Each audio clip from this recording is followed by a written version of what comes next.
casually punches a hole in reality itself. Not a building, not a mountain, reality. And when you remember he can do that, watching him be polite enough to walk around Robinson Park instead of through it is actually pretty generous of him. Bane's arms shatter at the elbows and shoulders simultaneously. His venom feed ruptures. He drops to the pavement, conscious just long enough to realize he's attacked something his body was never designed to register as solid. He's gonna be in traction for a year, and I think he's gonna spend that year wondering if he should have just stayed in Santa Precipk, because you already know how the next part goes. Batman shows up, Batman wins, roll credits. I'd really like you to stay though, because that's not what happens. We back, boys. We back. Hope everybody's been having a fantastic week or weekend. Missed you guys. Coming back with a banger. Could Gotham City survive the Juggernaut? Gotham City is not surviving Juggernaut. Let's be honest, right? Like, hell no. I mean, Gotham City is full of a bunch of godlike criminals, but they have never met anything like the Juggernaut. So not a building in the world, not a wall or anything in Gotham City is gonna withstand Juggernaut, right? I mean, you guys let me know down in the comments below right now what you guys are thinking. Hit that like button, hit that sub button if you haven't already. Damn, I missed y'all, man. I missed y'all. We back though, we back. Getting right back to it. Yeah, boys, stay tuned for more variety stuff besides just like the DC and Marvel stuff. Like, we're gonna get into movies, obviously video games and all that good stuff, so stick around. Again, hit that like button, hit that sub button if you haven't already. If you're new here, welcome. Let's get started though, boys, shall we? Could Gotham City survive the Juggernaut? Hell no. I mean, we're talking about Gotham City. That's everything in Gotham. Nothing in Gotham is stopping Juggernaut. Come on. You know that maybe feeling Mr. Freeze, when you watch a fight scene and you can tell like immediately that one side's already lost? It's that. Except he said, you know that one fight scene? Wait, hold on. Let me see. You know that feeling when you watch a fight scene and you can tell like immediately that one side's already lost? Tonight's that. Except the loser is a city. A 9-foot tall man in a crimson. See, we just started and he's already talking about how the city is lost. This man is like if Juggernaut comes to your city, best believe he gonna tear that up. Like, let's be honest. Dome helmet just walked through the outer wall of Arkham Asylum. He didn't punch it, he just walked. And 3 feet of reinforced concrete stopped being a wall. The Juggernaut is in Gotham. And one man's gonna figure out the trick that actually works. Let's break a god. Act 1. Impossible. The brute force equation. Impossible. So 3 blocks from Arkham, the first move comes from below. And honestly, this is the move I would have made too if I were Killer Croc. Think about what Croc actually is for a second. He's been hunting these tunnels for years. He knows every drainage line, every blind spot, every place where prey forgets to look down. Tell Monday what you I was about to pause it, but the ad stopped, or the ad started, so it stopped me. But what I was about to say was, yeah, Killer Croc goes after prey. Juggernaut is a predator, an apex predator, such like Wolverine, right? He's a 400-pound apex predator who has dragged grown men into the dark, and they were never seen again.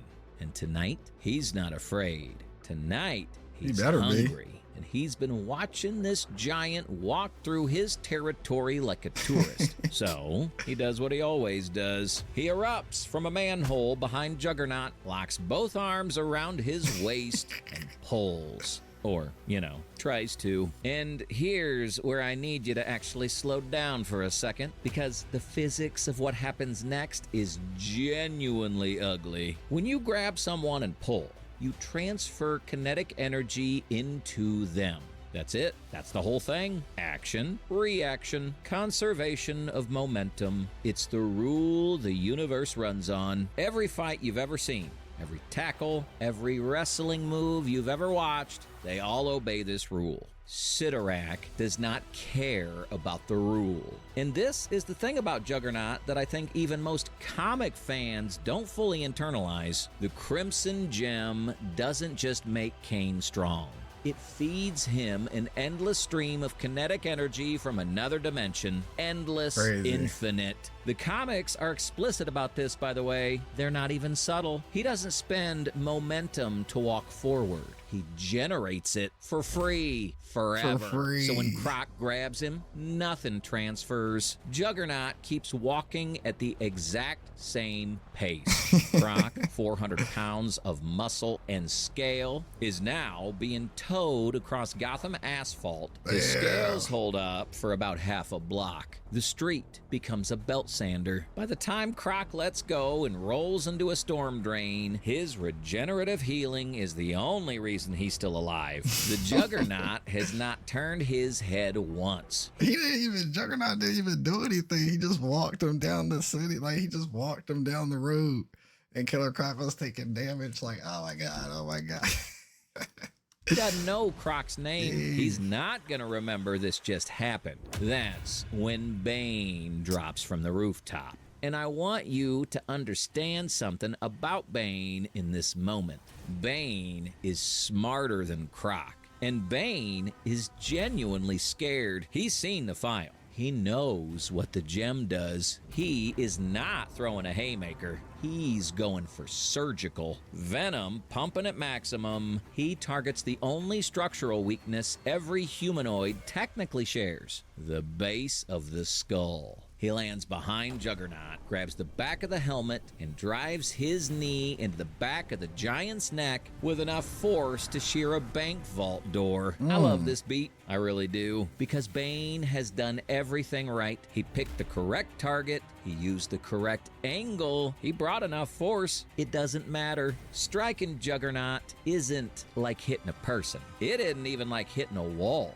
It's like hitting a fixed point in the universe that has been declared by a literal demon god to be immovable. And every joule of force you generate has to go somewhere, right? It can't go into him. It can't dissipate fast enough into heat or sound. So yeah, that's like so hilarious that he basically is just a fixed point. Juggernaut is always just a fixed point, a spot in the universe that's just immovable no matter what. Like it's crazy when you think about it like that. Oh, it goes back the only direction it can. Newton's third law with a magic amplifier. Bane's arms shatter at the elbows and shoulders simultaneously. His venom feed ruptures. He drops to the pavement, conscious just long enough to realize he's attacked something his body was never designed to register as solid. He's going to be in traction for a year. And I think he's going to spend that year wondering if he should have just stayed in Santa Precipk. Juggernaut, as far as he's aware, has not been touched. Meanwhile, in the Batcave, a screen blinks. Batman's been watching the whole thing. Pulled the feed from Gotham PD's traffic cameras on his own private network. He's been logging every data point. Croc's grip strength versus the friction coefficient of asphalt. Bane's strike velocity versus the reflection vector. He's not panicking. He's running calculations. He's also already 3 steps into a plan. Hold that thought. Act 2. The pheromone threshold. I don't think Poison Ivy would have anything to counter Juggernaut for real. I don't think she could play with his mind. That's why he has the helmet, right? I mean, but the whole pheromone thing is kind of different, I guess. Robinson Park has been listening, and I want to give Pamela Isley her due here because she does something none of the others did. She stops to think. You know what people forget about Ivy? She's a PhD level botanist. She has fought Superman. She's fought Wonder Woman. She's stalemated half the Justice League at one point or another. She's been hearing this entire incident through the root network of every plant in Gotham. She has watched Croc bleed. She's heard Bane's bones break, and she is not throwing herself at this man. She's studying him. Then she goes to work. The trees move first. Massive oaks she's spent 5 years cultivating, hybridized with hyperdense cellular structures borrowed from old-growth ironwood. The vines erupt from the soil with tensile strength approaching Kevlar. and they wrap Juggernaut from boots to helmet in a green cocoon 30 feet thick. And for the first time tonight, he stops. I want you to actually sit with this for a second because the vines hold. Not for long, but for a full second. The unstoppable force is technically stopped. The plant fiber is doing something Killer Croc and Bane combined could not do. It's the closest anyone has gotten all night. Then he takes one step. The vines don't slow him. They snap. Not because they're weak. They're some of the strongest organic material that has ever existed on Earth. But because the sheer stress of his forward motion exceeds anything cellulose can mathematically resist. This is a man who has, in the comics, run through a mountain. Plant fiber? Plant fiber is a rounding error. Ivy adapts. She abandons the physical attack and shifts to her real specialty, which is chemistry through biology. She releases a saturated cloud of weaponized pheromones, custom-engineered endocrine disruptors that hijack the male nervous system at the hormonal level. These are the compounds that have brought Superman to his knees, that have made Batman hesitate. They wash over him. He keeps walking. And it's the same reason every chemical attack will fail tonight. Kane Marco's biology is no longer the operating system running his body. Sidorak's enchantment has overwritten his baseline human chemistry. Right. The endocrine system is still architecturally there, but it's not receiving inputs anymore. It's a switchboard with no operator. There are no receptors for Ivy signals to bind to. Ivy steps back into the canopy. She has fought gods before. She knows when she's met something the green cannot touch. Quick aside, because I think about this a lot. There's an issue from the Trian Juggernaut arc where Kane That's a badass cover. Casually punches a hole in reality itself. Not a building, not a mountain, reality. And when you remember he can do that, watching him be polite enough to walk around Robinson Park instead of through it is actually pretty generous of him. The Batcave screen blinks again. Batman has now logged a third failure. He's not surprised. He didn't expect any of this to work, honestly. He expected what's about to happen next. Because if you can't stop the body and you can't trap him in the world, you know what's left? The mind, which is exactly what's coming. Act 3, the biochemistry of fear. But again, he wouldn't be gonna be immune to this stuff too, right? Juggernaut enters the Narrows tunnel system because it's the most direct path downtown. He doesn't know it's a trap. He wouldn't care if he did. The blast doors slam shut behind him. Run through the Hydraulic blast doors seals if you wanted to. engage. Ventilation reverses, and the green mist starts pouring in. Now, Jonathan Crane. I want to be fair to him for a moment because he spent his entire adult life perfecting one. He looks like he's gonna give Scarecrow a little something. Oh, that's sweet. That's sweet. Because in reality, we all know Juggernaut would just break that glass open, grab him, choke him to death, and he's dead. One weapon. His fear toxin has dropped Superman to his knees. It's made Batman hallucinate his dead parents. It is, by any reasonable measurement, one of the most effective neurochemical weapons that has ever been synthesized on this planet. And it is about to do absolutely nothing. Absolutely the first reason nothing. is so dumb, it's almost insulting. Fear toxin is an aerosol, right? You breathe it in, it rides the air down into your lungs, slips across this thin little membrane called the alveoli, hops into your bloodstream, sneaks past the blood-brain barrier, and locks onto receptors in the amygdala, the part of your brain that decides what's scary. That whole delivery system requires one thing.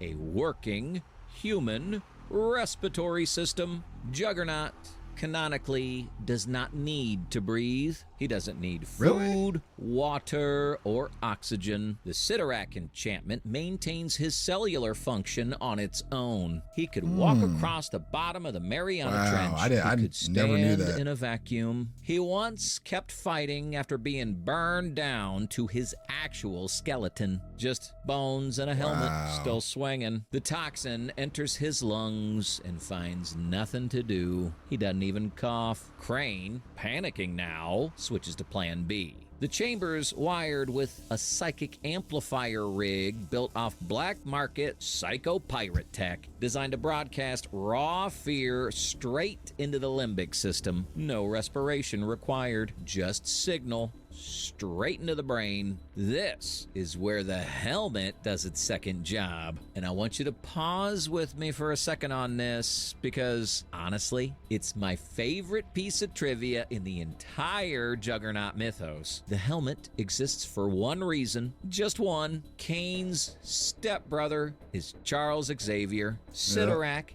gave him telepathic shielding because of one specific family argument in 1965. The most powerful telepath on Earth has been trying to crack that helmet for 60 years. And tonight, that piece of mystically reinforced metal, forged in another dimension, blessed by an interdimensional god, the product of a cosmic petty grudge, is saving Juggernaut from a man in a burlap sack. I think about that more than I should. Crane's amplifier rig hits a wall it cannot see. The signal goes nowhere. Juggernaut tears the blast doors off their hinges and walks out, leaving Scarecrow paralyzed with the kind of fear he spent his career trying to manufacture. Okay, I have to stop for a second because I know what this video's starting to feel like. It's starting to feel like I'm wanking Juggernaut, right? 3 S-tier rogues, 3 failures, the pattern's predictable, and maybe you're even thinking about clicking off, because you already know how the next part goes. Batman shows up, Batman wins, roll credits. I'd really like you to stay though, because that's not what happens. What happens is way weirder than that, and to understand why, you have to understand what Batman actually is. People argue about Batman like he's a martial artist. He's not. He's barely even a detective, you know? Batman, at his core, and I mean this, Batman is a project manager. He wins because he's the only person in the room who finished his homework before the test. And tonight's homework was a god. Act 4, the absolute zero contingency. Batman is standing alone in a 4-way intersection on Wall Street. No cape spread, no batarangs drawn. Just one man in body armor and a single piece of Wayne Tech hardware bolted into the pavement at his feet. And his hands are shaking, just slightly. Not because he's nervous, because he's cold. He's been standing here for 40 minutes waiting. And Gotham in November does not care that you're the goddamn Batman. He's been logging telemetry from the Batcave since the wall came down. He watched Croc fail.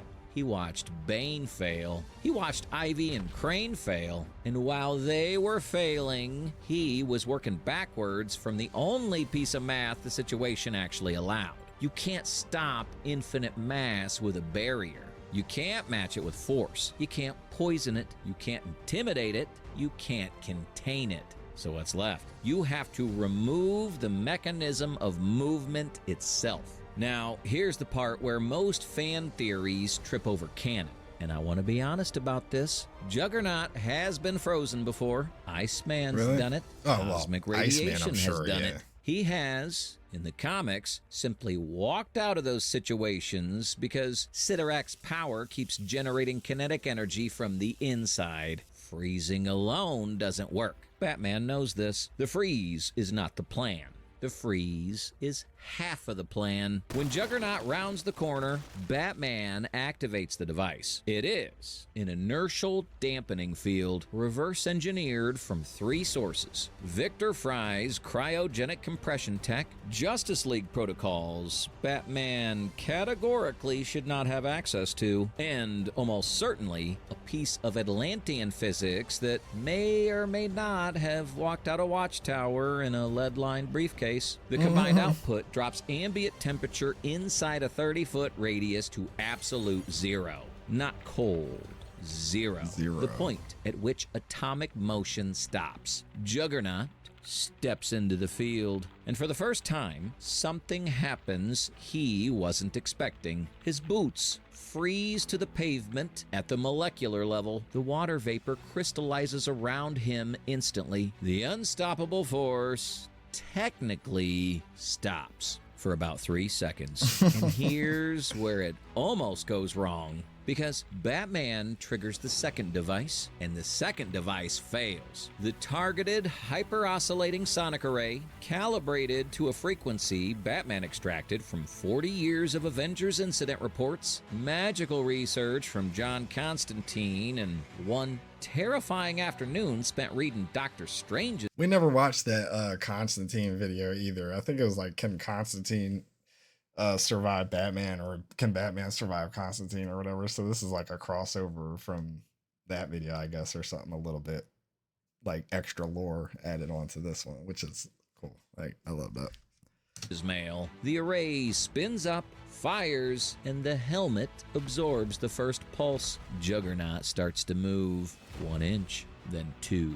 The ice on his right boot cracks. Batman sees the readout spike, sees the cryo field bleeding out faster than the magical disruption can replace it. And for the first time tonight, Batman is genuinely about to lose this. So he pushes the array to 120% of safe operating capacity. Component temperatures redline. He's burning out the only piece of hardware that can do this job. And he's burning it out on the second try. The frequency shifts. The pulse hits the helmet again, this time tuned not to break it, but to introduce destructive interference into the carrier wave between Kane Marco and the Crimson Cosmos. There's actual canon precedent for this, by the way. A sentinel called Nimrod once disrupted Juggernaut's nervous system with a high-frequency sound. The link is not invulnerable to acoustic interference. You just have to know the exact frequency.